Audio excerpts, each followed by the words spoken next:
Hola, hola, buenas tardes a todos y todas.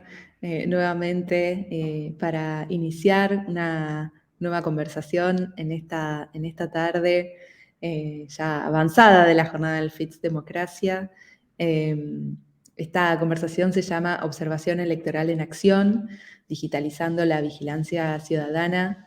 Tenemos mucho para hablar sobre estos temas.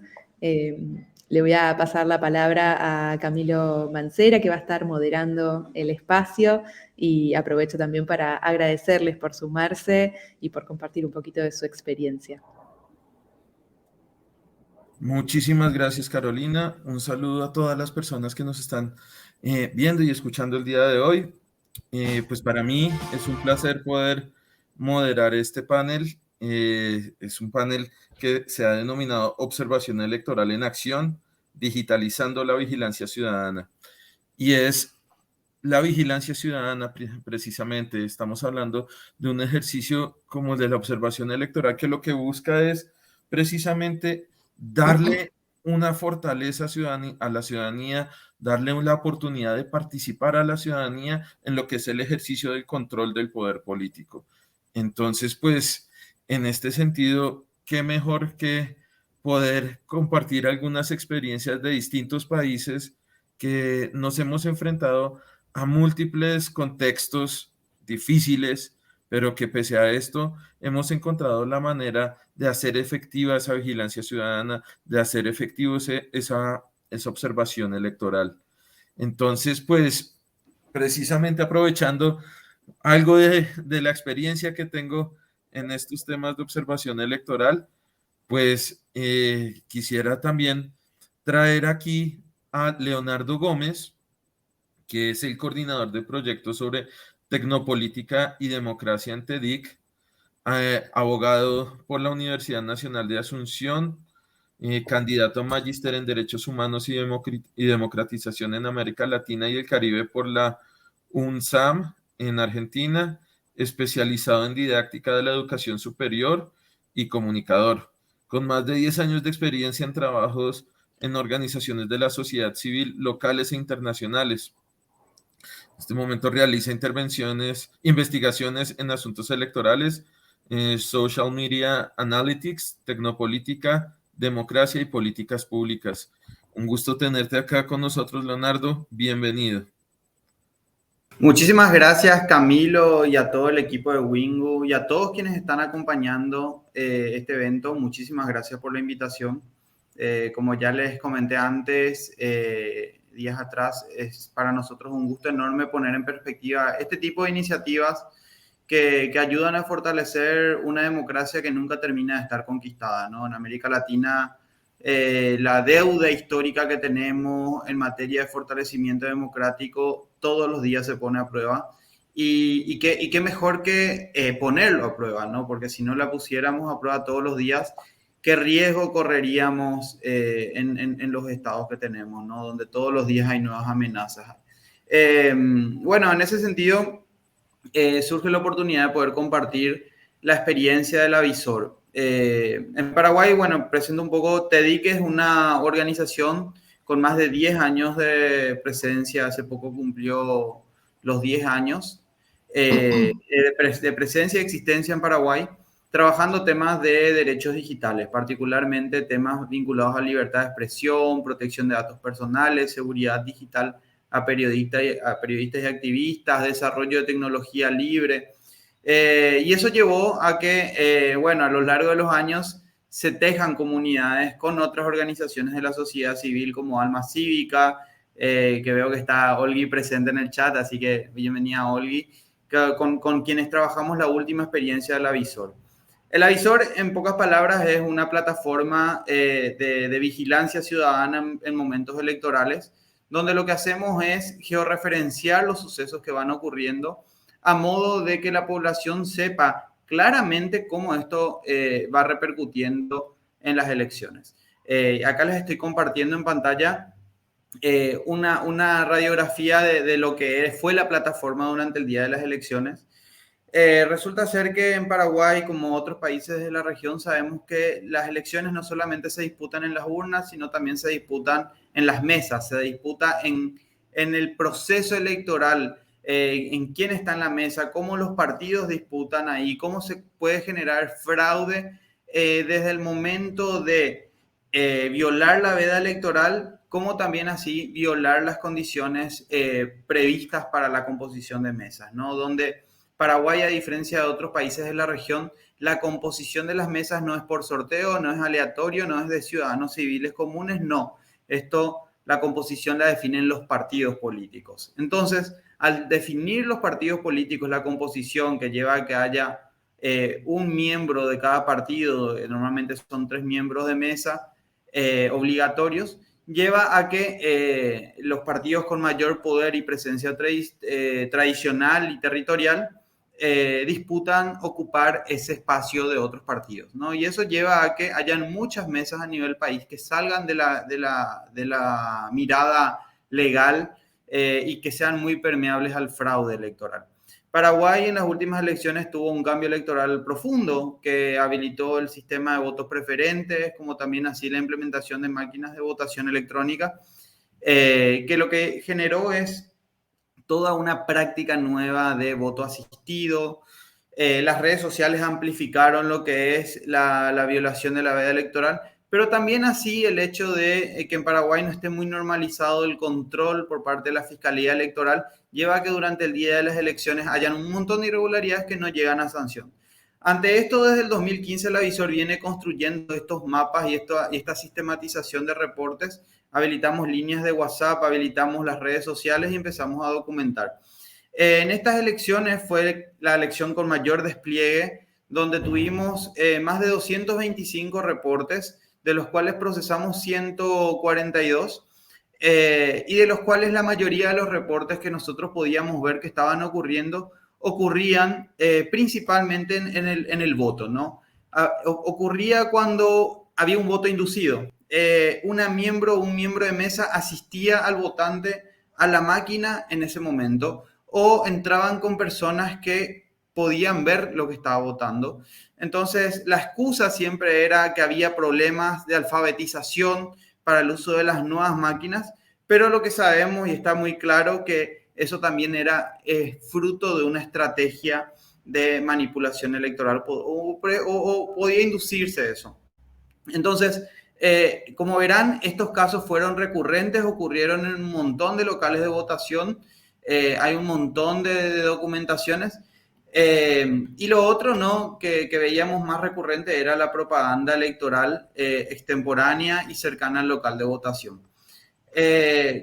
Como verán, el proceso fue bastante arduo. Hicimos un trabajo enorme con más de 30 voluntarios y voluntarias que se ofrecieron a colaborar durante ese día sistematizando esto, porque no era la información electoral, y bien lo podremos ver con otras experiencias de la región, no es algo fácil donde uno publica simplemente la información. Implicaba verificar cómo estaba ocurriendo, implicaba certificar el local de votación, implicaba no vulnerarle la privacidad de las personas cuando envían fotos o que haya algún tipo de información sensible.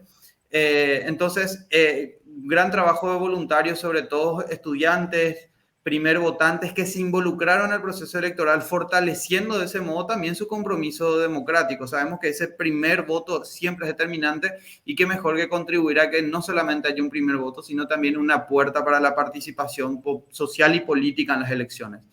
Y por último, para no hacer tan largo y después sí abrir quizás a la conversación, comentarles que durante el proceso de trabajo, durante ese día, tuvimos el problema de que hubo una estrategia para poder intervenir el número de WhatsApp que teníamos habilitado para la población. Nosotros estábamos recibiendo un montón de reportes y situaciones a través de WhatsApp y eran las 10 de la mañana cuando de golpe se nos cierra la sesión del WhatsApp y nos cancelan bajo excusa de spam. Claro, nosotros no estábamos haciendo spam, nos estaban spameando a nosotros. Y eso llevó a que tengamos que movilizar los recursos de contactos regionales que venimos trabajando en foros de gobernanza y de regulación de intermediarios de Internet a nivel regional, conseguir el contacto de la persona enlace de WhatsApp para América Latina y poder de ese modo hacer una intervención rápida y urgente que nos hizo que 1 hora y media después retomemos prácticamente el funcionamiento del WhatsApp. Y esto permitió poder seguir el trabajo, pero durante pleno horario central de las elecciones tuvimos esa interrupción, poniendo también en perspectiva la importancia de construir canales alternativos de comunicación, construir muchas opciones de comunicación y redundancia en la comunicación, ¿no? Porque corremos el riesgo también no solamente de vulnerar nuestra seguridad, sino también todo el proceso con lo cual la ciudadanía está participando en ese momento, la población en general participando y tratando que lo que envían se vea como relevante y pueda tener un impacto. Perfecto. Muchas Así que eso gracias. sería. Muchas Quédate. gracias, Leonardo. No, pues muy interesante la experiencia porque de hecho se ve cómo se materializa de pronto ese fortalecimiento en lo que son los procesos electorales y en lo que es la democracia que puede hacerse desde la sociedad civil, precisamente utilizando tecnologías, diagnosticando cuáles son los problemas que se están presentando en un proceso electoral. Muchas veces las autoridades electorales se concentran en cumplir una gestión, pero a veces es difícil evaluar esa gestión y qué problemas se están presentando. Y en ese sentido, el avisor, pues creo que se convierte en una herramienta ciudadana fundamental, que además hace algo muy interesante y es que vuelve la observación electoral no solo de unos observadores electorales, sino de la ciudadanía en general. Y eso, pues, es un gran avance y es muy interesante. Ahora, vamos con Olga Valle. Olga Valle es directora del Observatorio de Fiscalización Ciudadana, Urnas Abiertas. Es investigadora social, defensora de derechos humanos y activista. Actualmente es directora y cofundadora de la organización nicaragüense Urnas Abiertas, en donde se hace fiscalización ciudadana a través de procesos de investigación y acción participativa. Olga, bienvenida. Quisiera de pronto darte la palabra haciéndote una pregunta inicial y es, digamos, conocemos algo del contexto de Nicaragua, pero también de lo que hemos podido hablar previamente, entendemos que este ejercicio ciudadano de observación tuvo que acoplarse a este contexto y encontró una salida para poder mantener esa vigilancia ciudadana, esa participación ciudadana. Entonces me gustaría arrancar con esa pregunta para que nos cuentes un poco cómo fue toda esta experiencia y cómo se realizó este ejercicio de observación. Sí, sí, muchas gracias, Camilo. Gracias por la invitación. Buenas tardes a todas y a todos. Bueno, ya mencionaba, ¿verdad?, que Nicaragua tiene un contexto particular y yo creo que eso también abre la discusión de que la observación ciudadana como herramienta democrática también toma una nueva dimensión, que es la dimensión de la resistencia, sobre todo en contextos autoritarios, conflictivos y violentos, que cada vez son más en la región también, ¿no? No hay que olvidar que en este momento el 72% de la población está viviendo en autocracia. Tenemos el mismo nivel democrático que se tuvo en 1986. Entonces creo que la experiencia en contextos autoritarios como el de Nicaragua no es ajeno porque lamentablemente estamos en un momento de grande avance autoritario y retroceso democrático. Nicaragua es una democracia joven, apenas en 1990 se empieza lo que se llama la transición democrática. Ese año tuvimos 4.000 observadores internacionales y paulatinamente se empezó a limitar la posibilidad de la observación. En 2008 ya no permitían la observación ciudadana nacional, que apenas había empezado 12 años atrás. También pasó lo que pasó en varios de estos países latinoamericanos, que se empezó a cambiar el nombre de observación a acompañamiento electoral, y eso implicaba también una disminución en la autonomía, en las funciones que podía tener las misiones de observación. La última observación electoral internacional en el país fue en 2017, o sea, hace 6 años. Digo esto para contextualizar un poco que hacer observación en Nicaragua no es una tarea fácil. Sin embargo, en 2021 más de 1.400 observadores voluntarios y en 2022 más de 1.700 observadores voluntarios clandestinos logramos movilizar para hacer observación de entorno. Nosotros hicimos un monitoreo durante todas las etapas del proceso electoral y durante la jornada hicimos una observación en los centros de votación que tenía 2 líneas de salidas, ¿no? Por una parte, logramos calcular el abstencionismo y la participación ciudadana, que en un contexto de opacidad es muy relevante. Por ejemplo, la autoridad electoral dio una participación ciudadana 3.5 veces mayor que la que dimos nosotros. Eso implica que obviamente damos cuenta de información real y creíble en un estado donde el gobierno intenta manipular las cifras, ¿no? Nosotros logramos en la última observación, la de 2022, registrar más de 5.821 anomalías.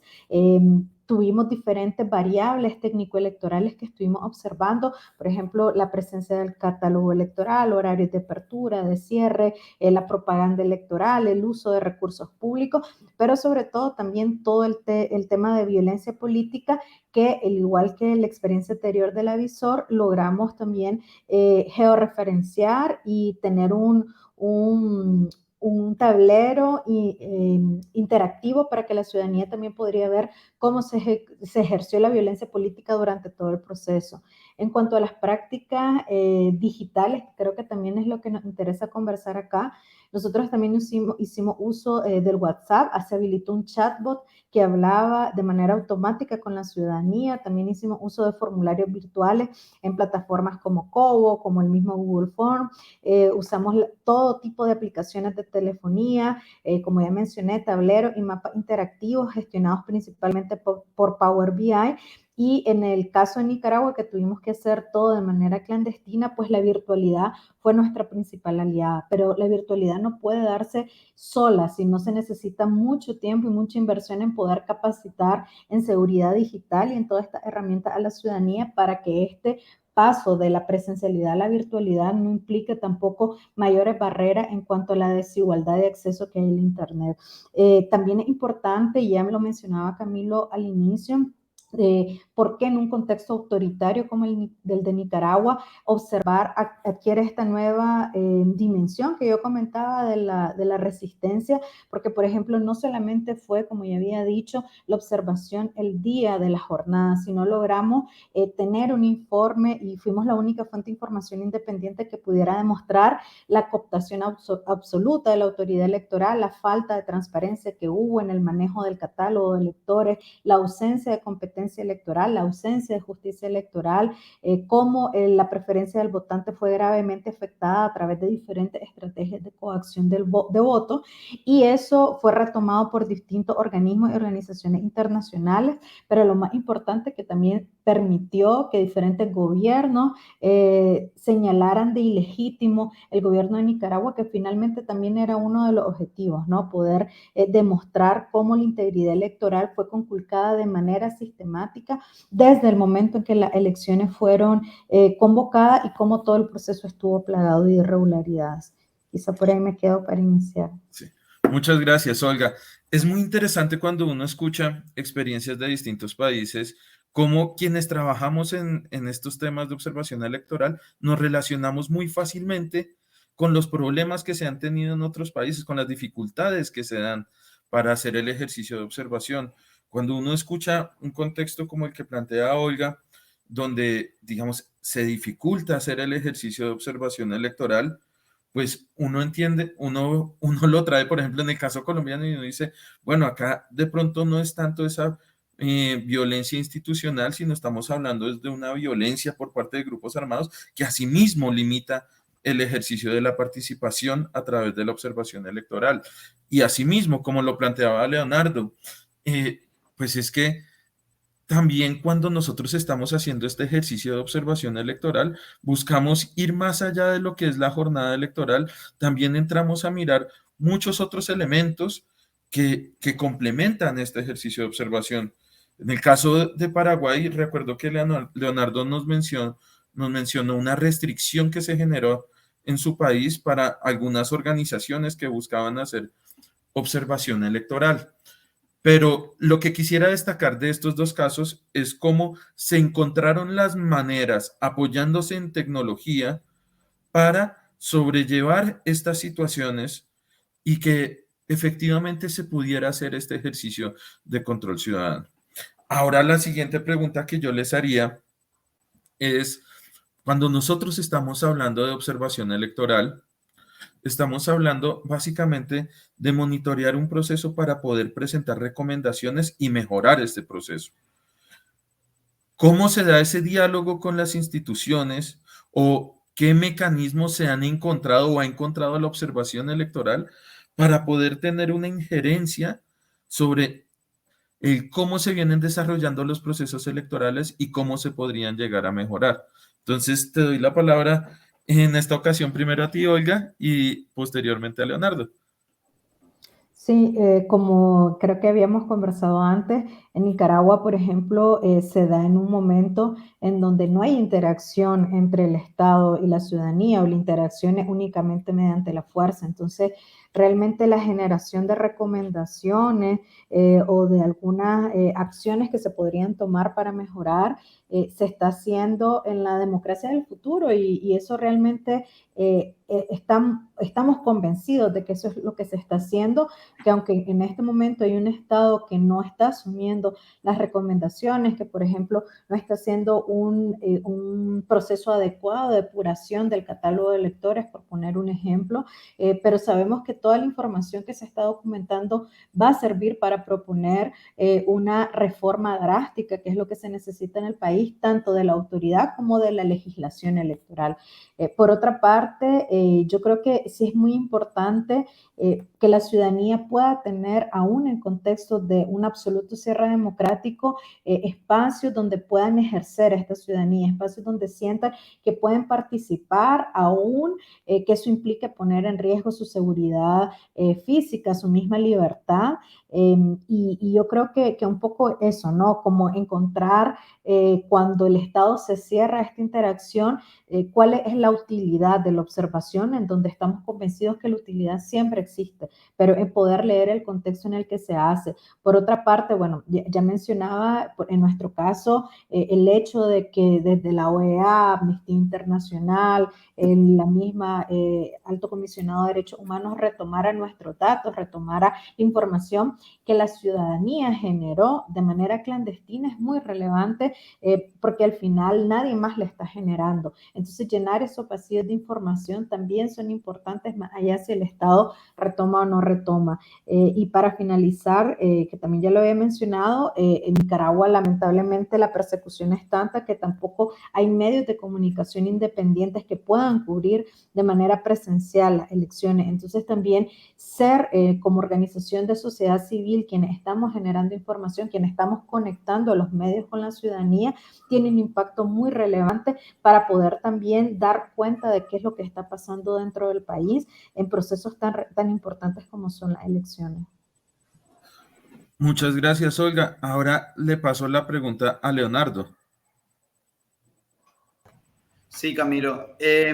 Bueno, en Paraguay lo que veíamos es que teníamos un montón de reportes. Los reportes a veces coincidían con otros reportes publicados por medios de comunicación, porque la persona que reporta no solamente busca justicia o busca un canal para denunciarlo, ¿no? Busca varios canales. Busca publicarlo en redes, te lo envía por WhatsApp, escribe a medios de comunicación.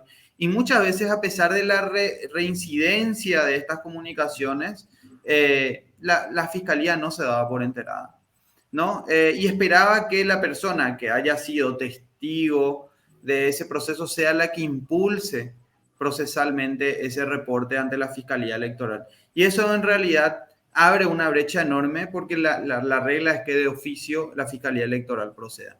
En la práctica no se vio, a pesar que nosotros ya hemos tenido más de 130 reportes, no se vio representado siquiera una cifra aproximada por parte de la Fiscalía Electoral posterior a las elecciones. Estos reportes nosotros no es que lo dejábamos ahí, estos reportes fueron facilitados a la justicia electoral, lo recibieron autoridades de la justicia electoral, lo compartimos con otras organizaciones de la sociedad civil, porque si bien con Alma Cívica, que en breve voy a comentar el caso de restricción que hubo, nosotros trabajábamos todo lo que era voluntariado, nosotros brindábamos, por otro lado, todo lo que era el despliegue de la plataforma.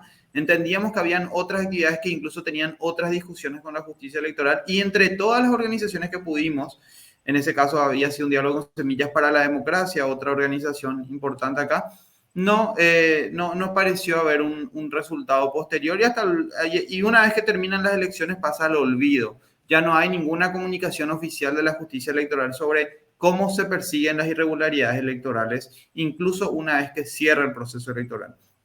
Entonces, tomando un poco lo de Olga, que es un trabajo sin duda maravilloso y también que creo que implica una solidaridad de todos los países que estamos trabajando un fortalecimiento de la democracia.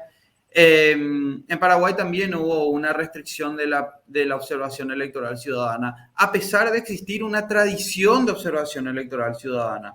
Las experiencias de observación electoral ciudadana en Paraguay vienen de los años 90, posterior a la caída de la dictadura, y fueron claves para que la confianza hacia las elecciones se dé en el espacio público. ¿Por qué? Porque claro, cuando los actores políticos que están en la mira de concentración de poder y de corrupción son los que manejan la composición de la justicia electoral, la composición de las mesas e incluso cómo se orientan o se presentan los resultados electorales, el hecho de tener un punto de referencias de la sociedad civil que te permita hacer un conteo paralelo, que te permita hacer un control de las mesas, que te permita hacer un mapeo de la situación en vivo, ayuda a que siempre haya una voz de respaldo que incluso legitime a los actores que te podrían estar atacando, ¿no? Ese pacto por muchos años se pudo consolidar con una experiencia que se llamó SACA en Paraguay, a pesar de que este año se llevaron adelante dos observaciones importantes. Una es la de Alma Cívica, que llevó todo un despliegue de voluntarios jóvenes a nivel país, y a pesar de que otras organizaciones articularon con SACA, e incluso Alma Cívica también articula con SACA, a pesar de toda esa confluencia de la sociedad civil diciendo queremos observar las elecciones, la justicia electoral cedió ante la presión política con un montón de campañas de desinformación de por medio para desprestigiar a quienes veníamos trabajando la observación electoral, con campañas de desprestigio y desinformación que atacaban directamente a activistas de derechos humanos y activistas vinculados. Y veíamos que como era una práctica repetida cuando vemos avances de prácticas autoritarias que se estaba viendo en pleno proceso electoral. Y lo complejo de que ocurra en un proceso electoral es que se amplifica, se masifica y se vuelve una cuestión de tribuna. Entonces, un tema tan sensible como garantizar la integridad de las elecciones y la multiplicidad de controles democráticos se ponga bajo una sensación de tribuna, de polarización y de persecución a activistas, nos vulnera aún mucho más y debilita el tejido democrático. Si bien creo que el hecho de que a pesar de todos esos ataques terminemos un proceso electoral, pongamos los resultados y evidenciemos que estas cuestiones existieron, pero que también se pudo hacer algo y que muchos jóvenes y muchas jóvenes participen y encuentren en la participación una revalorización del compromiso democrático, sin duda alguna justifica que lo hagamos 1, 2, 100 y 500 veces más también si hace falta, porque es el camino para que consolidemos una América Latina más democrática. Muchas gracias, Leonardo. Mira, te hacen una pregunta acá en el chat en la que te dicen cómo filtraban las denuncias, las reales entre las falsas, y el reporte que generaron tuvo eco en los reportes de observadores electorales y en la autoridad electoral. Yo quisiera complementar esta pregunta con un elemento adicional, y es, entiendo que esa es una tarea difícil, hacer verificación, pero ahí quisiera entrar también reflexionando sobre esto. No es la labor de la observación electoral hacer este tipo de verificaciones, si esto ocurrió o no, sino es más como facilitar la información a las entidades que tienen estas competencias. Y en ese sentido, digamos, creo que esto lo hemos vivido quienes trabajamos estos temas. Nosotros no reemplazamos a las autoridades electorales. Y por más que nosotros complementemos la labor, esta no se reemplaza. Lo que sí me genera una inquietud y digamos, para que también la respondas de la mano a la pregunta que hace Alfredo, es, Leonardo, la información que les estaba llegando a ustedes pues que no es un número menor de reportes sobre posibles irregularidades. ¿Qué respuesta institucional qué respuesta institucional sintieron que se dio frente a eso? ¿Qué crees que debería hacer la institucionalidad frente a esos problemas que tú estás planteando, o pues que tú no, que el avisor está planteando? ¿Cómo crees tú que podría mejorarse ese funcionamiento entre lo que es el avisor, entre lo que es la observación electoral y es la institucionalidad que recibe esta información? Perfecto. Con relación al primer punto, efectivamente, no es labor de quienes llevamos adelante la observación tener que verificar. Sin embargo, lo que nosotros tratamos de hacer es tomar un contacto con la fuente que nos envía la información, pedir una ampliación de la información que nos envían para poder categorizarla y corroborar que efectivamente corresponda al lugar de votación o no haya, por ejemplo, un niño o no haya una imagen que no pueda ser compartida. En la realidad y en la práctica no hubo prácticamente casos de personas que nos estén enviando cosas que no hayan sido. Es más, funciona como una herramienta para distintos actores políticos que quieren visibilizar la irregularidad del opositor. Y perfecto, es una motivación más para poder documentar esas irregularidades de cualquiera de los bandos que pueda estar participando en las elecciones. Sin embargo, en la articulación nosotros vemos una deficiente respuesta. Y lo vemos, pero porque ya es recurrente. Estos hechos ocurren y no ocurre nada posterior a las elecciones. No hay ninguna sanción, no hay un antecedente de sanción siquiera en ninguna de las elecciones en Paraguay. Y eso, digamos, potencia un fenómeno que ocurrió posterior a las elecciones.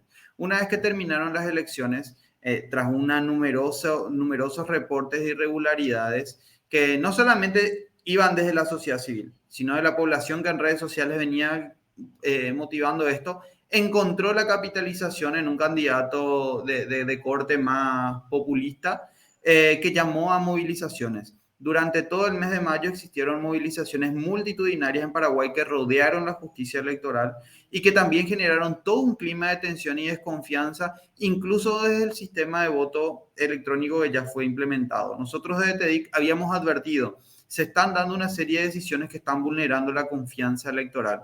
Y no lo decíamos en un sentido vacío, lo decíamos con informes técnicos, con investigaciones científicas, lo decíamos con posicionamientos sobre las máquinas. Y bueno, a pesar de todo eso, ocurrió lo que ocurrió, no hubo sanciones, no hubo respuesta a la justicia electoral, hubo tensiones con actores políticos y la gente salió de las calles y generó una tensionalidad en la propia gobernanza de la justicia electoral. Así que creo que eso responde un poco a la pregunta. Muchas gracias, Leonardo. Ahora, Olga, a ti te tengo otra pregunta. Es que a mí me parece supremamente interesante el caso que tú planteas de Nicaragua porque pese a todas las dificultades que tuvieron que enfrentar por el contexto, por la institucionalidad nicaragüense y demás, se encontró una vía para hacer este ejercicio de observación. Y en este ejercicio de observación, tú nos planteabas, digamos, algunas rutas que tomaron, como lo fue WhatsApp, como lo fueron las reuniones virtuales, pero pues también nos mencionabas sobre eso, habían unas dificultades específicas. Quisiera que nos contaras, digamos, un poco más sobre esas dificultades, cómo lograron sortearlas y hacia dónde crees que debe ir la observación electoral en ese contexto.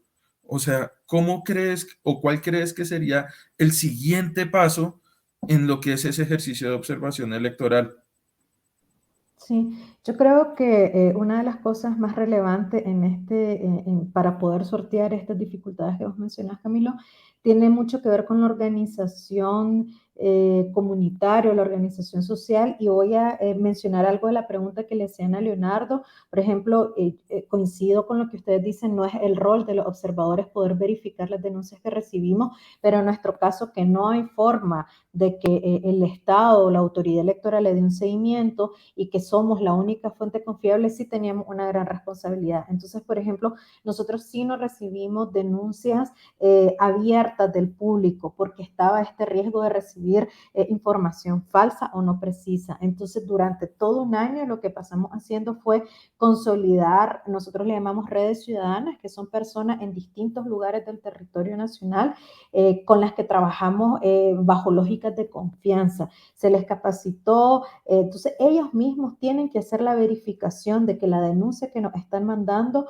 es real. Nos tienen que mandar pruebas, después obviamente hay un equipo que define y tiene 3 diferentes filtros de control de calidad de la información. Sin embargo, esto para nosotros es la clave y el corazón de nuestros procesos también. Tener básicamente investigadores comunitarios, observadores ciudadanos permanentes que puedan hacer también ese filtro. Y esa fue una de las vías que encontramos para sortear todo el tema de la posibilidad de información falsa que el mismo gobierno nos podía enviar para después desmentir. Entonces, para nosotros eso era muy importante. Todo lo demás que mencioné un poco anteriormente, el tema de la seguridad, hubo detenciones arbitrarias durante las 2 elecciones que hemos observado. Y bueno, para nosotros el tema de poder tener un protocolo estricto de seguridad y de capacitar previamente a los voluntarios también era una de las cosas más fundamentales que teníamos que hacer. Y lo otro yo creo que es la generación de alianzas. Leonardo también ya mencionaba la importancia de que no solamente nos sentemos a decir, bueno, sí, no hay condiciones, sino desde qué conceptos científicos, cómo demostramos que nuestra metodología realmente es válida. Y nosotros, por ejemplo, hicimos alianzas con diferentes instituciones, la última con la Universidad de Costa Rica, es decir, poder acompañar con sustento teórico, metodológico, lo que estamos diciendo y que no quede únicamente como un activismo digital de decir que algo está pasando, sino que podamos demostrar cuáles son esas ausencias de integridad electoral que se dan en estos procesos. Quizá para no extenderme más, por ahí me quedo. Vale, muchísimas gracias, Olga. Pues vean, yo escuchándoles solo puedo manifestarles mi admiración por el ejercicio que han adelantado en sus países. Creo que nos han enseñado distintas lecciones precisamente para un ejercicio de observación que se viene acá en Colombia bastante complejo, que es el de las autoridades locales en octubre de este año. Creo que recojo muchos elementos para tener en cuenta de lo que ustedes nos han mencionado el día de hoy. Ya debemos cerrar, ojalá tuviéramos más tiempo para poder escuchar un poco más de estas experiencias, pero sí creo que fue algo supremamente enriquecedor en estos pocos minutos haberles escuchado. Entonces, quisiera agradecerles enormemente tanto a Leonardo como a Olga, como a Wingu y a todas las organizaciones y personas que facilitaron estos espacios para poder dialogar sobre estas experiencias y poder conocernos, porque yo creo que acá se inicia una relación de diálogo entre organizaciones de distintos países con múltiples experiencias.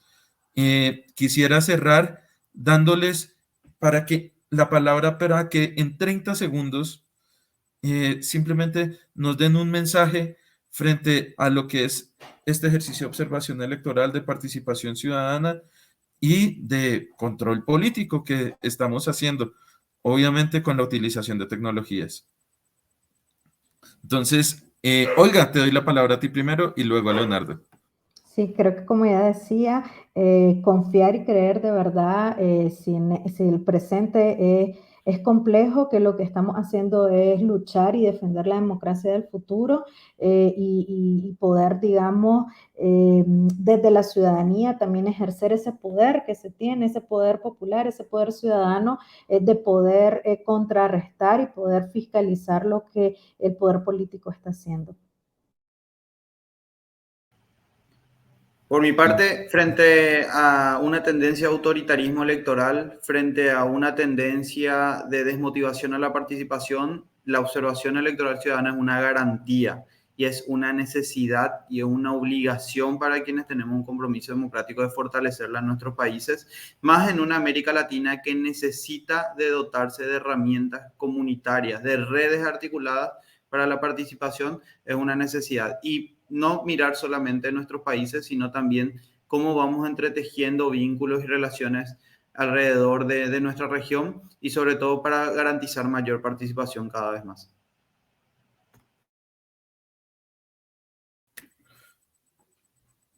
Perfecto, mil gracias a nuestros participantes y un saludo a todas las personas que nos acompañaron el día de hoy. Muchísimas gracias, Camilo, Leonardo, Olga. Interesantísimo poder escuchar todos sus comentarios y también la interacción con las personas que van participando. Me sumo también porque estamos dándole cierre a este escenario amarillo, donde tuvimos un montón de conversaciones. El evento todavía no termina, ya que la presencialidad sigue por varias horas más y tenemos la oportunidad en el escenario rosa de esta plataforma poder seguir escuchando conversaciones. Faltan todavía temas como inteligencia artificial, plataformas tecnológicas en tiempos de elecciones. Hay varios debates todavía pendientes, así que les invitamos a pasar al escenario híbrido rosa, lo pueden encontrar así. Y muchísimas gracias por acompañarnos en el día de hoy en este escenario. Un saludo muy grande para todas y todos.